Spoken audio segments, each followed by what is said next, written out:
La iglesia primitiva vivía algo que el mundo nunca había visto. Personas vendían casas, terrenos, propiedades enteras y colocaban el dinero a los pies de los apóstoles. Nadie pasaba necesidad. Era generosidad radical, espontánea, sin coerción, hasta que una pareja decidió participar. Vendieron una propiedad, trajeron una parte del valor y dijeron que era todo. Antes de la puesta del sol, los dos estaban muertos. El nombre de ellos era Ananías y Zafira.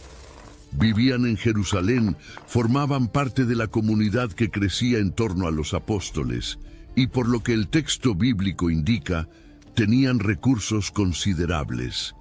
No eran mendigos convertidos ni extranjeros de paso. Eran miembros establecidos, con propiedad registrada a sus nombres, con reputación entre los hermanos, con posición reconocida dentro de aquella comunidad naciente. Y lo que hicieron no fue un crimen violento, no fue idolatría, no fue blasfemia abierta contra el nombre de Dios. Fue una mentira sobre dinero, una mentira planificada, combinada en casa, ensayada en los detalles. Y esa mentira costó la vida de los dos el mismo día, a pocas horas de distancia uno del otro, delante de testigos que nunca más olvidarían lo que vieron en aquella sala. Para entender la gravedad real de lo que sucedió, primero necesitas entender lo que estaba pasando en aquella comunidad antes de que Ananías abriera la boca. Hechos capítulo 2 registra el nacimiento de la iglesia. En el día de Pentecostés, el Espíritu Santo descendió sobre cerca de 120 discípulos reunidos en un aposento alto en Jerusalén. Un sonido como de viento impetuoso llenó el lugar. Lenguas como de fuego se posaron sobre cada uno de ellos. Comenzaron a hablar en idiomas que nunca habían aprendido. La multitud que estaba en Jerusalén para la fiesta oyó el ruido y corrió para ver lo que estaba sucediendo. Judíos devotos venidos de todas las naciones del mundo conocido, partos, medos, elamitas, habitantes de Mesopotamia, de Capadocia, del Ponto, de Asia, de Frigia, de Egipto, de Libia, de Roma, de Creta y de Arabia. Todos oían a aquellos galileos hablando en las lenguas de cada uno sobre las grandezas de Dios. Pedro se levantó y predicó. 3,000 personas se convirtieron en aquel único día. Semanas después, tras la curación de un cojo en la puerta del templo llamada La Hermosa, el número subió a 5,000 hombres, sin contar mujeres y niños. Estamos hablando de una comunidad que explotó de 120 personas a algo entre 8,000 y 15,000 miembros en cuestión de semanas. Jerusalén entera sintió el impacto. Los sacerdotes del templo lo sintieron. Los saduceos lo sintieron. La Guardia Romana probablemente registró el movimiento en sus informes. Pero lo que realmente llamaba la atención de las personas de fuera no era el tamaño de aquella comunidad, era el comportamiento. Hechos capítulo 2, versículos 44 y 45, registra que todos los que creían estaban juntos y tenían todo en común. Vendían sus propiedades y haciendas y repartían con todos, según la necesidad de cada uno. No era comunismo forzado por decreto apostólico. No era regla impuesta de arriba hacia abajo. Era un movimiento espontáneo de generosidad tan radical que Lucas, el autor de Hechos, se asegura de registrar que no había ningún necesitado entre ellos. Esa frase merece ser leída 2 veces. No había ningún necesitado. En una ciudad donde mendigos ocupaban las puertas del templo pidiendo limosna diariamente, donde viudas y huérfanos dependían de caridad pública organizada para no morir de hambre, donde la desigualdad entre ricos y pobres era brutal y visible en cada esquina. Aquella comunidad había eliminado la pobreza interna por completo. Cada persona que tenía más de lo que necesitaba miraba a quien tenía menos y resolvía la diferencia personalmente, sin burocracia, sin formulario, sin comité de aprobación, sin plazo de análisis. Alguien vendía un terreno, traía el dinero, lo colocaba a los pies de los apóstoles y la distribución acontecía conforme la necesidad real de cada miembro. Y había un hombre que se convirtió en el rostro visible y el ejemplo público de esa generosidad extraordinaria. Su nombre era José, pero los apóstoles lo llamaban Bernabé, que significa hijo de la consolación o hijo del estímulo. Bernabé era levita de nacimiento, natural de la isla de Chipre, y poseía un campo, probablemente una propiedad agrícola con valor significativo. Vendió el campo entero, trajo el valor total de la venta y depositó todo a los pies de los apóstoles sin retener un solo centavo. Hechos capítulo 4, versículo 37, registra ese gesto como ejemplo público de generosidad genuina.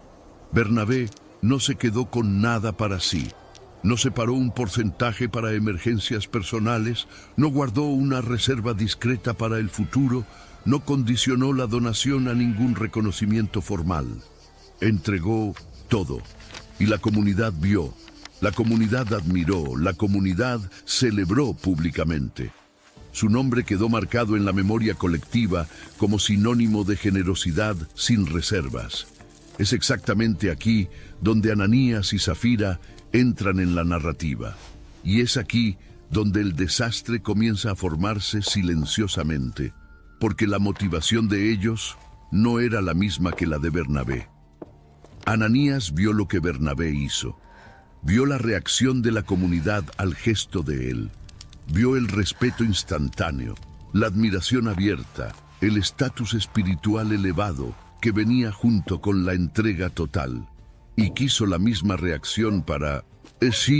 quiso el mismo reconocimiento público, quiso ser visto como alguien que dio todo, alguien que sacrificó sin reservas, alguien que pertenecía al círculo de los verdaderamente generosos, sin realmente dar todo, sin realmente sacrificar, sin realmente pertenecer. La propiedad fue vendida, el dinero entró en la mano de Ananías, y entonces él y Zafira se sentaron juntos, probablemente en la quietud de su propia casa, y tomaron una decisión deliberada, calculada, combinada entre marido y mujer. Separarían una parte del valor de la venta para sí mismos, pero dirían a los apóstoles que estaban entregando la totalidad. Nadie necesitaba saber la diferencia. Nadie verificaría escrituras de venta en el registro. Nadie comprobaría recibos con el comprador. Era una mentira perfecta desde el punto de vista humano, limpia, simple, imposible de verificar, excepto por un detalle que Ananías y Zafira aparentemente olvidaron cuando estaban calculando números en la mesa de la cocina. El Espíritu Santo no necesita recibo para saber la verdad. Hechos capítulo 5. Comienza sin rodeos y sin preparación emocional para el lector. Ananías llega delante de Pedro, coloca el dinero a los pies del apóstol y presenta la ofrenda como si fuera la totalidad de la venta de la propiedad. El texto no registra las palabras exactas que Ananías usó, pero lo que Pedro dice en respuesta revela claramente que Ananías declaró ser aquel el valor completo. Y Pedro no hesita, no pide un momento para orar y buscar confirmación, no consulta a los otros 11 apóstoles. No llama a Ananías para una conversación reservada en otra habitación. No ofrece consejería pastoral privada.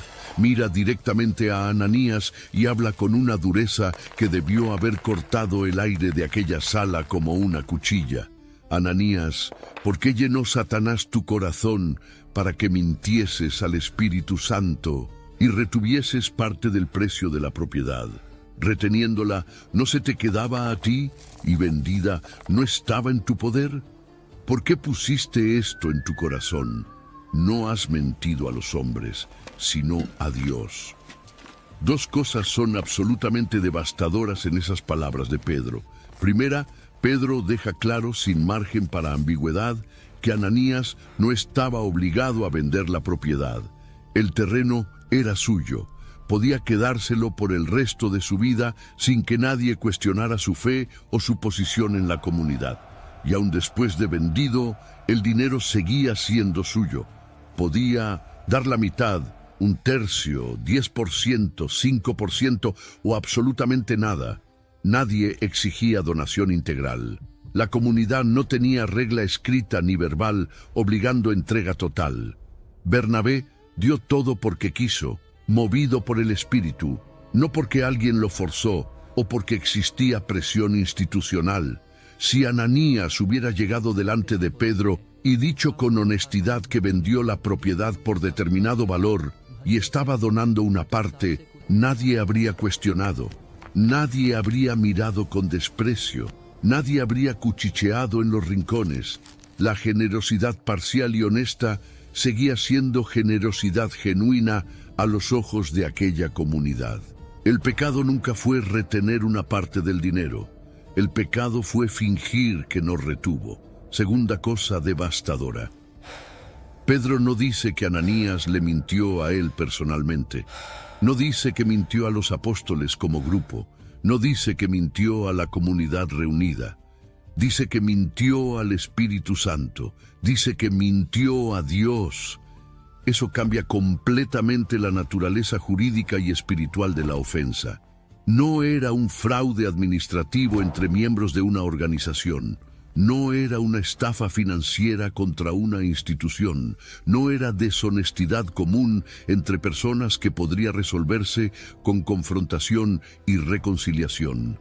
Era un intento deliberado y consciente de manipular la presencia divina que habitaba activamente aquella comunidad.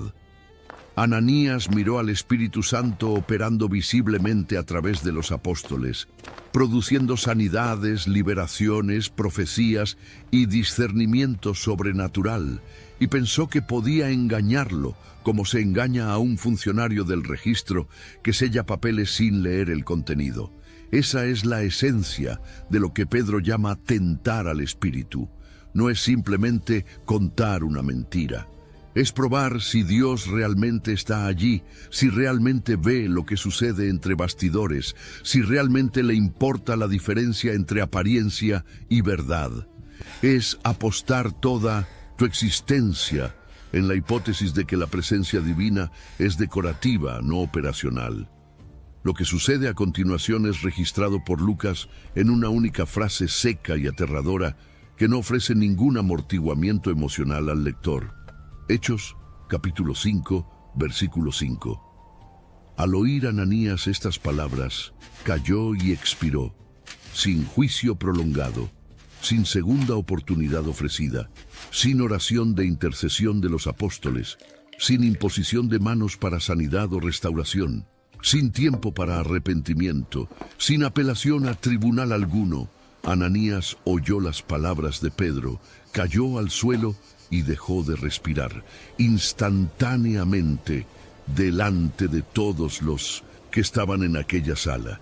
El texto dice que gran temor vino sobre todos los que oyeron estas cosas, y enseguida, sin intervalo para procesamiento emocional colectivo, jóvenes de la comunidad se levantaron, envolvieron el cuerpo de Ananías en telas de sepultura y lo llevaron a enterrar.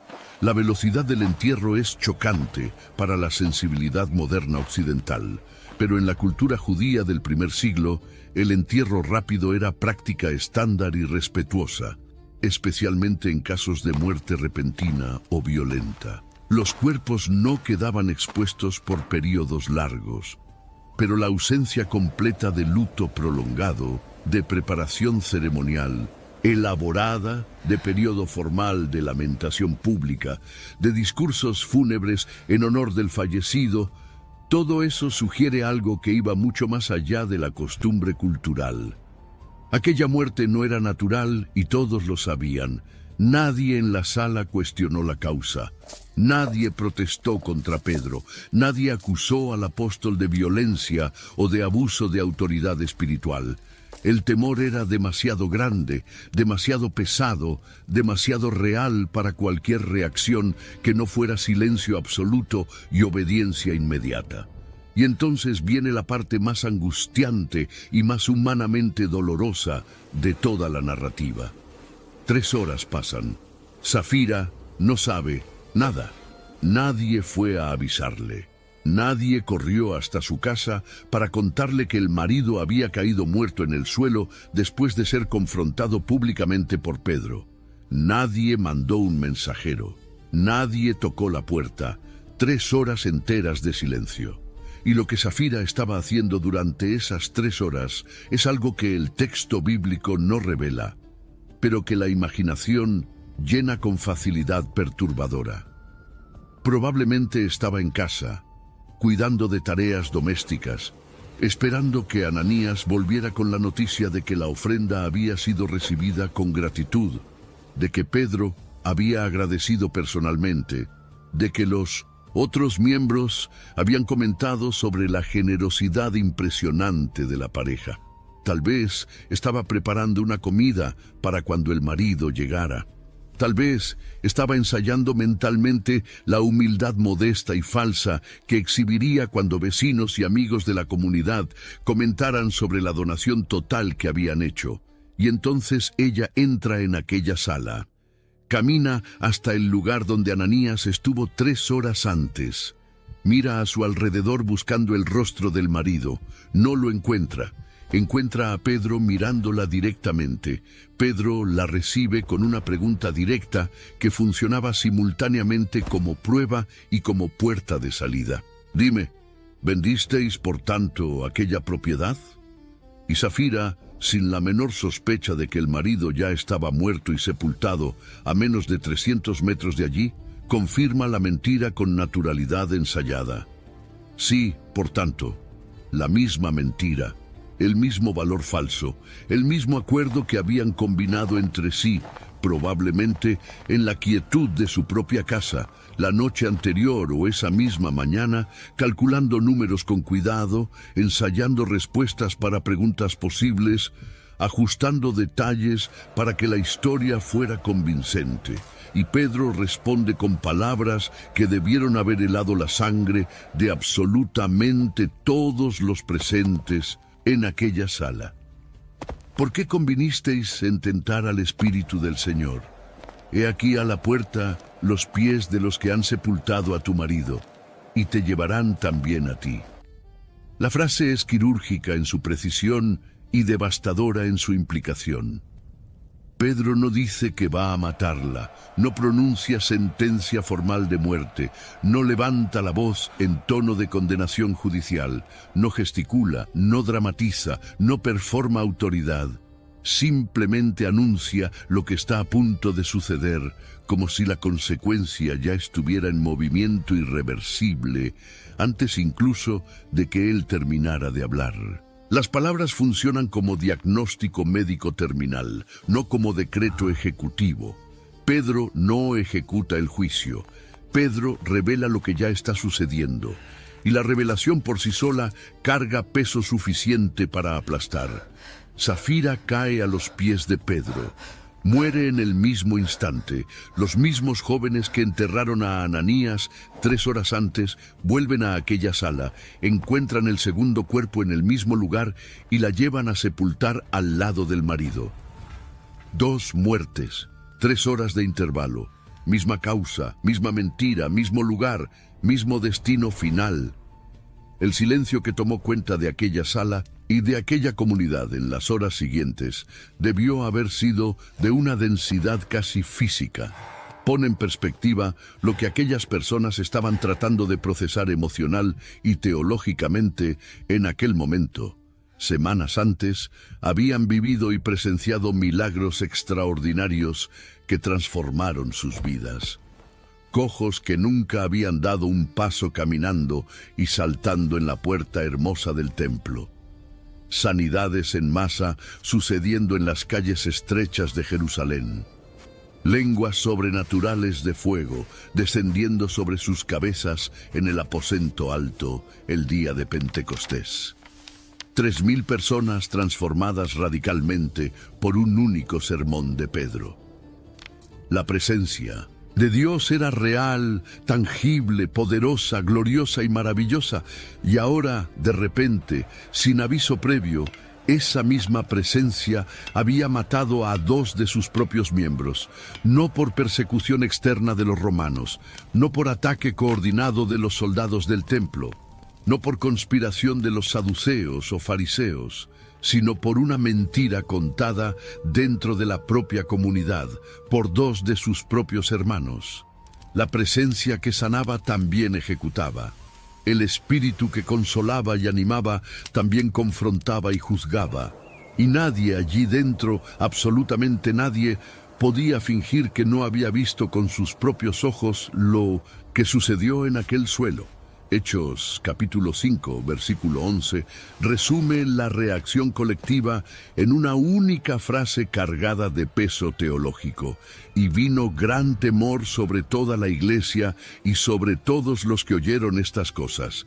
Es la primera vez en el libro de Hechos que Lucas usa la palabra iglesia, eclesia en griego. Y el contexto en que esa palabra aparece por primera vez en la narrativa no es de celebración festiva, no es de crecimiento numérico espectacular, no es de milagro glorioso que atrae multitudes maravilladas. Es de terror. La primera mención formal de la palabra iglesia en el libro de Hechos aparece cosida directamente a un episodio de muerte súbita por mentira al Espíritu Santo.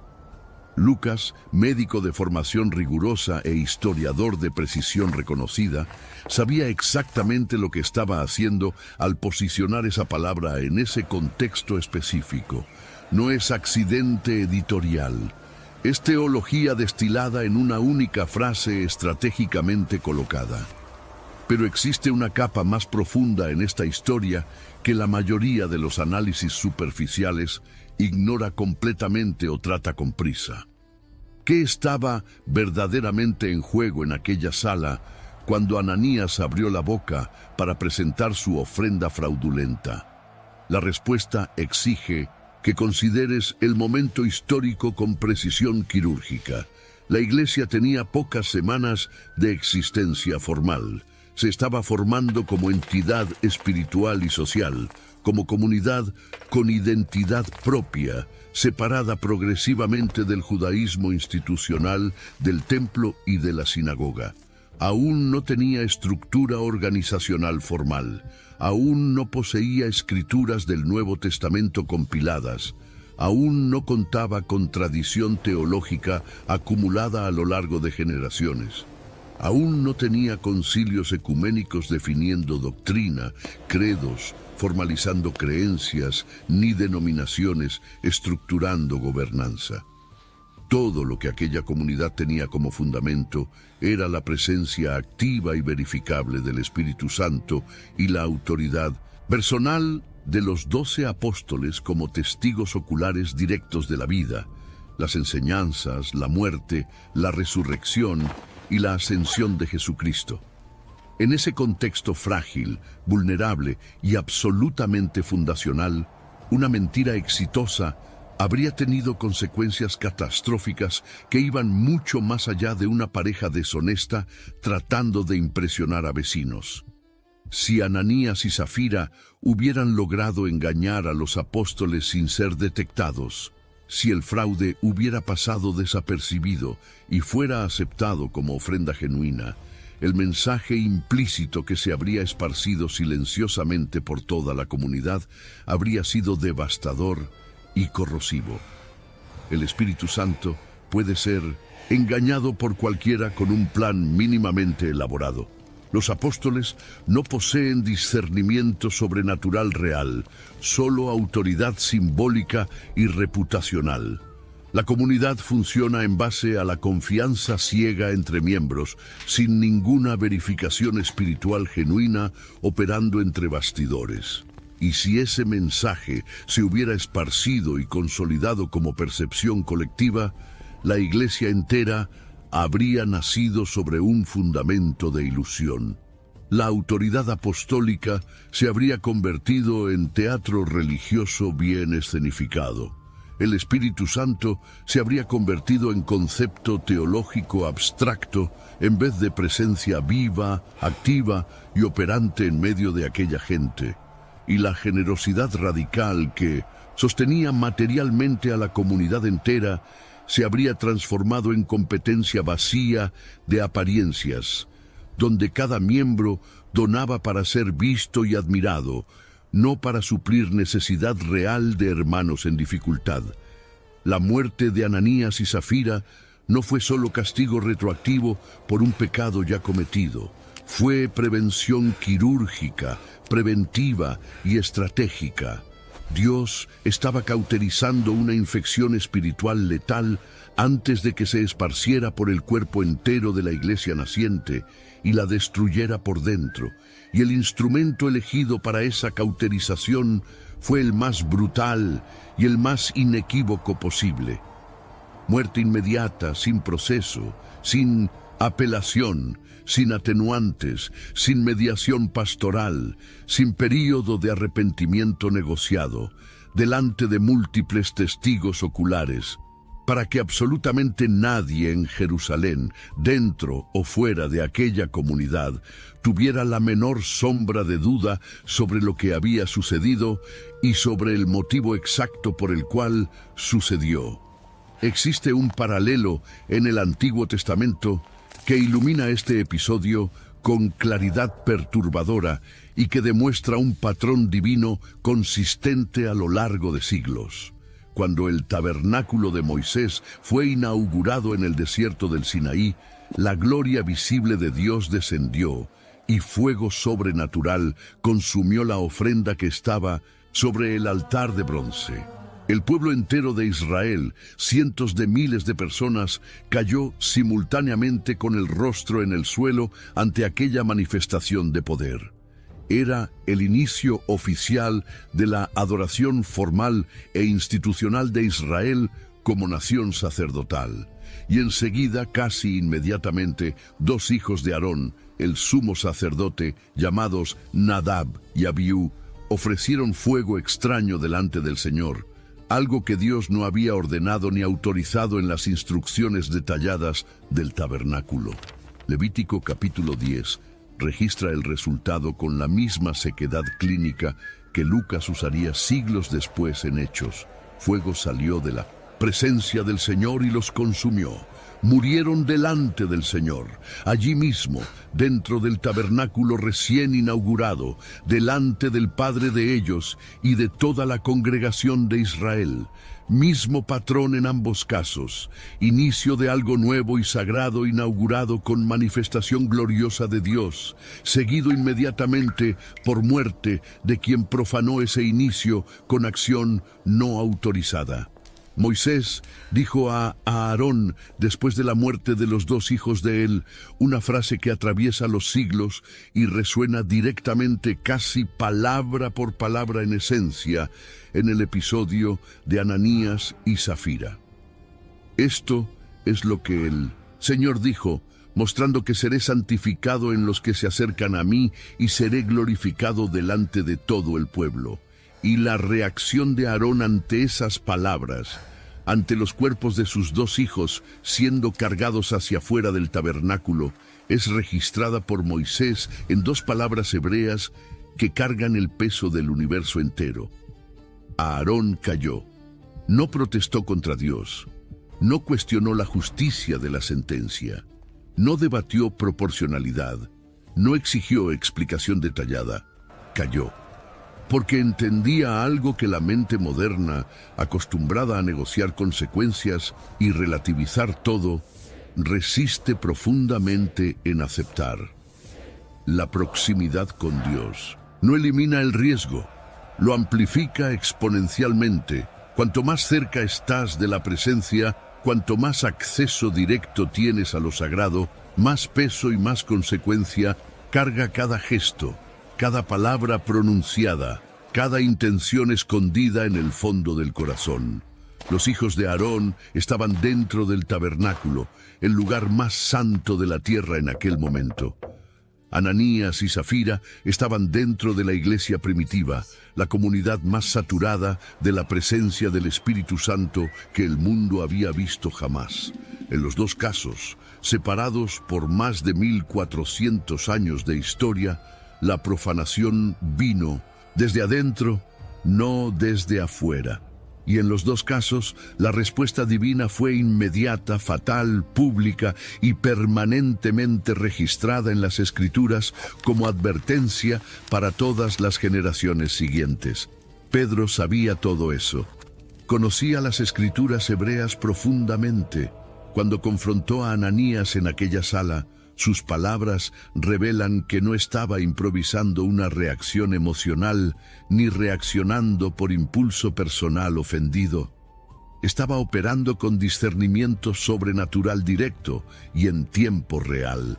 El Espíritu Santo reveló a Pedro en aquel instante que el valor presentado por Ananías era parcial y que la declaración era fraudulenta.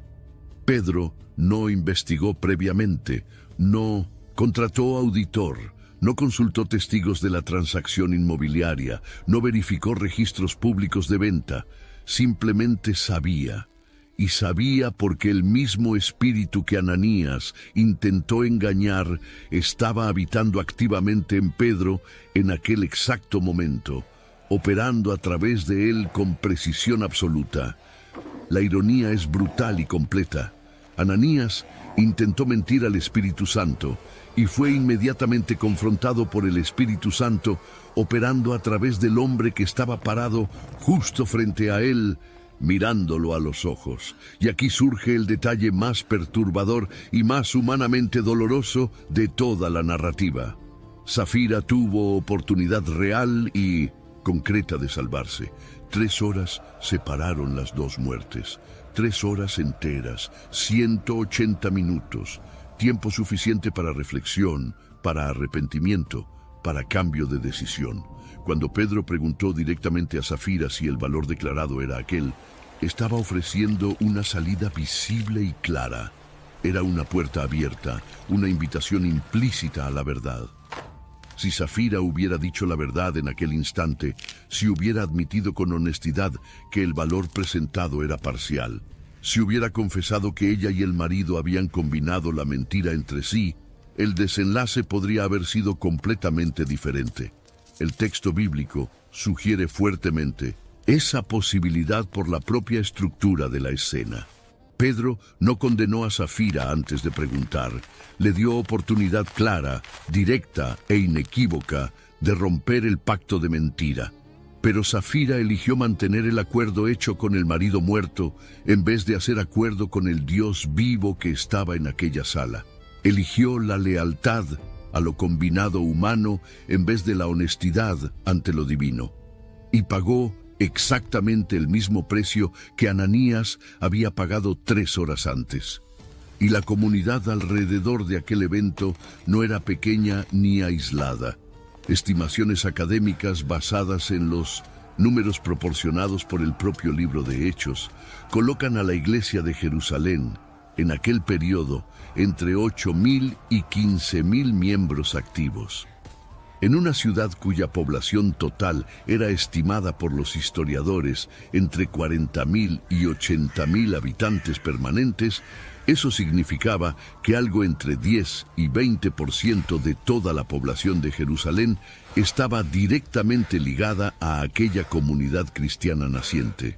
La noticia de la muerte de Ananías y Safira no quedó contenida entre las 4 paredes de aquella sala de reunión. En una ciudad compacta, densa, donde el boca a boca era el único sistema de comunicación disponible, donde familias enteras vivían en proximidad constante en los barrios apretados alrededor del monte del templo. Lo que sucedió en aquella sala se esparció por Jerusalén entera en cuestión de pocas horas. Antes del anochecer, toda la ciudad sabía, y el efecto producido sobre la población de la ciudad fue doble y aparentemente contradictorio, algo que fascina a historiadores y sociólogos de la religión hasta hoy. Hechos capítulo 5, versículo 13, registra una observación que merece lectura extremadamente cuidadosa.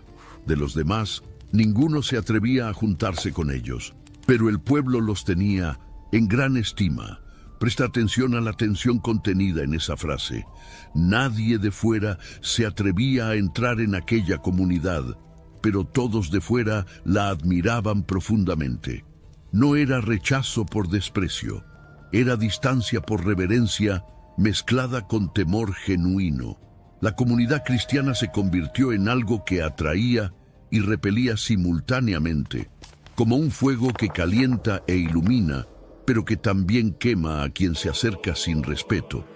Quien entraba de ahí en adelante, entraba sabiendo con claridad total que allí dentro no se jugaba con la presencia de Dios.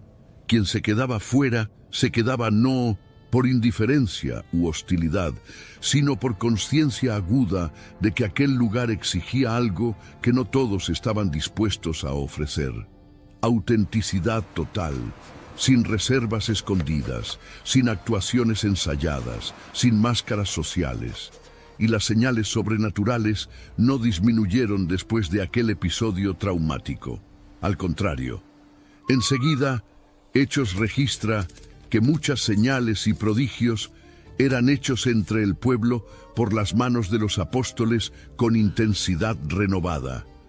Los enfermos de Jerusalén eran llevados a las calles de la ciudad y colocados en lechos y camillas improvisadas a lo largo del camino por donde Pedro solía pasar, para que al menos la sombra de él, cuando pasara, cubriera a alguno de ellos. Personas venían de ciudades vecinas a Jerusalén trayendo enfermos crónicos y personas atormentadas por espíritus inmundos, y absolutamente todos eran sanados sin excepción. La presencia de Dios no disminuyó después de las dos muertes. Se intensificó visiblemente. Las sanidades se multiplicaron, las conversiones aumentaron en número y en profundidad. La autoridad apostólica fue confirmada y fortalecida de forma aún más poderosa que antes del incidente. La muerte de Ananías y Zafira no debilitó a la iglesia primitiva, la purificó. Y una iglesia purificada de hipocresía operaba con nivel de poder espiritual que una iglesia contaminada por falsedad jamás habría alcanzado.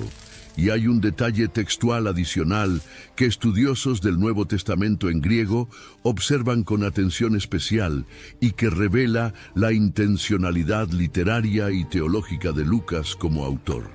El verbo griego que Lucas elige para describir la acción específica de Ananías, nosfisomai, que significa retener secretamente para sí una parte de lo que debería ser entregado íntegramente, aparece en solo un lugar más significativo en toda la Septuaginta, la traducción griega del Antiguo Testamento que era la Biblia de la iglesia primitiva. Ese lugar es Josué capítulo 7, cuando un hombre llamado Acán retuvo secretamente para sí objetos consagrados a Dios tras la conquista milagrosa de Jericó. Acán escondió debajo de su tienda oro, plata y una capa babilónica valiosa, después de que Josué había ordenado explícitamente que todo el botín de la ciudad fuera dedicado íntegramente al Señor como ofrenda de primicias. El resultado de la desobediencia secreta de Acán fue catastrófico para toda la nación. Israel fue derrotado de forma humillante en la batalla siguiente contra la pequeña e insignificante ciudad de Jai. 36 soldados israelitas murieron en una derrota que no debería haber sucedido. Josué rasgó sus vestiduras en desesperación y cayó con el rostro en el suelo delante del arca de la alianza, sin entender lo que estaba pasando. Y Dios reveló que había pecado escondido en el campamento, contaminando a toda la comunidad. Acán fue descubierto por sorteo divino, confrontado públicamente delante de todo Israel y ejecutado junto con toda su familia en el valle de Acor. Mismo verbo griego usado por Lucas. Mismo patrón narrativo de retención secreta. mismo contexto fundacional de una comunidad en su momento de formación sagrada, y misma consecuencia fatal, sirviendo como protección y advertencia pública para la comunidad entera. Lucas usó ese verbo a propósito, con plena conciencia de la conexión intertextual que estaba creando entre Hechos y Josué. Era médico de formación rigurosa e historiador de precisión, reconocida entre los autores del mundo antiguo. Escribía con la exactitud clínica de quien documenta síntomas y con la intencionalidad narrativa de quien construye argumento teológico a través de hechos históricos verificables. Cada palabra elegida en el texto de Hechos carga peso deliberado y propositivo. Los primeros padres de la Iglesia cristiana discutieron este episodio extensamente a lo largo de los siglos siguientes, reconociendo en él uno de los momentos más difíciles y más importantes de toda la narrativa apostólica. Juan Crisóstomo, arzobispo de Constantinopla en el siglo IV y uno de los más grandes predicadores de la historia cristiana, argumentó en sus homilías detalladas sobre el libro de Hechos que la severidad extrema del juicio fue necesaria y proporcionalmente justa, precisamente porque el pecado cometido era contra el Espíritu Santo directamente, no contra seres humanos falibles, y que ofensas contra la divinidad cargan consecuencias proporcionales a la dignidad infinita del ofendido. Agustín de Hipona, escribiendo en el norte de África a inicios del siglo V, veía el episodio como evidencia clara de que Dios trata el pecado practicado dentro de la comunidad de la fe con rigor significativamente mayor que el pecado practicado fuera de ella, porque dentro de la Iglesia la responsabilidad espiritual es proporcionalmente mayor al nivel de conocimiento, de acceso y de experiencia directa de la presencia divina que el miembro recibió. Orígenes de Alejandría, ya en el siglo III, destacó un punto exegético sutil y teológicamente crucial que muchos comentaristas posteriores negligenciaron.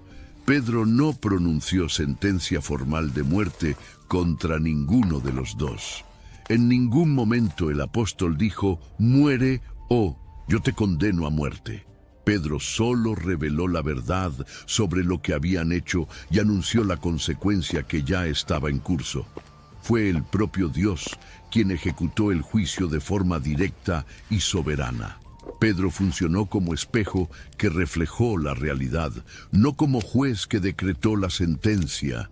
Y hay una ironía profundamente dolorosa en la elección que Ananías y Zafira hicieron aquel día en Jerusalén.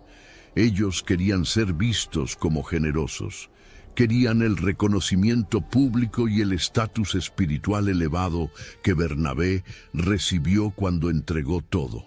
Querían pertenecer al círculo restringido y admirado de los que sacrificaron sin reservas por el bien de la comunidad.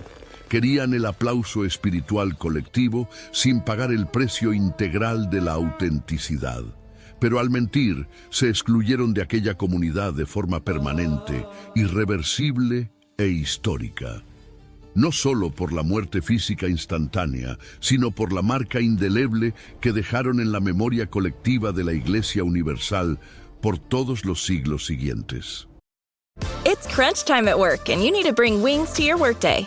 Visit redbull.com/gettingitdone and answer a couple questions about your work style to get a Spotify customized playlist tuned to your productivity. Plus, score a can of Red Bull on us while you go from to-do to done. And remember, Red Bull gives you wings. Supplies are limited. Terms apply. Visit the website for more information. 2000 años después, nadie en el mundo entero recuerda a Ananías y Zafira por la propiedad que vendieron. Nadie sabe el tamaño del terreno, la ubicación exacta, el valor de mercado en la época, quién compró. A nadie le importan esos detalles. Lo que el mundo entero recuerda es la mentira que contaron.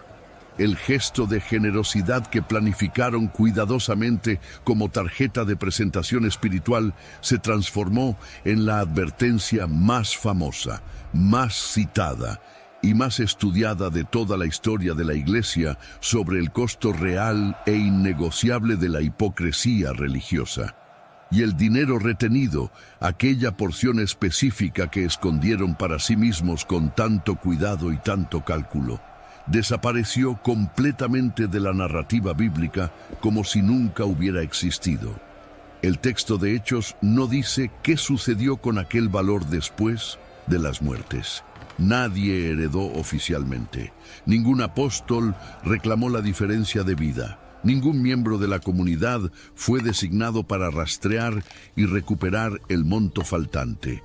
Aquel dinero, que costó 2 vidas humanas reales, simplemente desapareció de las páginas de la historia sagrada sin dejar rastro, registro ni memoria.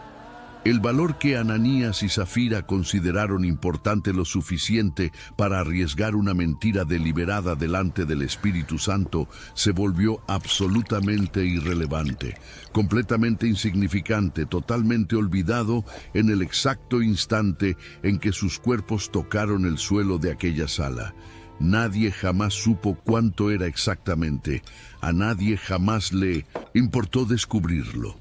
La mentira que contaron para proteger aquel valor acabó destruyendo todo lo que poseían, la reputación construida a lo largo de años, la posición respetada dentro de la comunidad, el legado familiar que podrían haber dejado y la propia vida. Historiadores y teólogos debaten este episodio hace siglos sin llegar a consenso sobre todos sus aspectos. Algunos argumentan con convicción que fue un evento sobrenatural directo, una intervención divina sin ninguna mediación por causas naturales. Otros sugieren, con base en conocimiento médico contemporáneo, que el choque emocional extremo de ser confrontados públicamente, expuestos y desenmascarados delante de toda la comunidad que intentaban impresionar puede haber causado colapso cardiovascular agudo fatal, algo que la medicina moderna reconoce y documenta como posible en situaciones de estrés psicológico catastrófico, vergüenza pública insoportable y colapso súbito de identidad social. El texto bíblico no explica el mecanismo fisiológico de las muertes, solo registra el resultado clínico con la precisión y la objetividad que se esperarían de un autor con formación médica como Lucas. Pero un hecho permanece indiscutible y verificable en el propio texto, independiente de la interpretación teológica, médica o filosófica que cada estudioso, cada lector y cada generación prefiera adoptar. La comunidad que presenció aquel día nunca más fue la misma. Hechos registra que después de ese episodio nadie de fuera se atrevía a juntarse con ellos, pero el pueblo los tenía en gran estima. Es una paradoja fascinante documentada por Lucas con la objetividad precisa de quien estaba registrando historia verificable, no componiendo sermón edificante. La muerte de Ananías y Zafira simultáneamente alejó a los curiosos superficiales y atrajo a los genuinamente comprometidos. Funcionó como un filtro brutal y extraordinariamente eficiente que separó de forma clara y permanente a quien quería pertenecer de verdad de quien solo quería parecer que pertenecía. Y ese tal vez sea el dato más revelador y más consecuente de todo el relato. No cómo murieron, sino lo que la muerte de ellos produjo en los que quedaron vivos.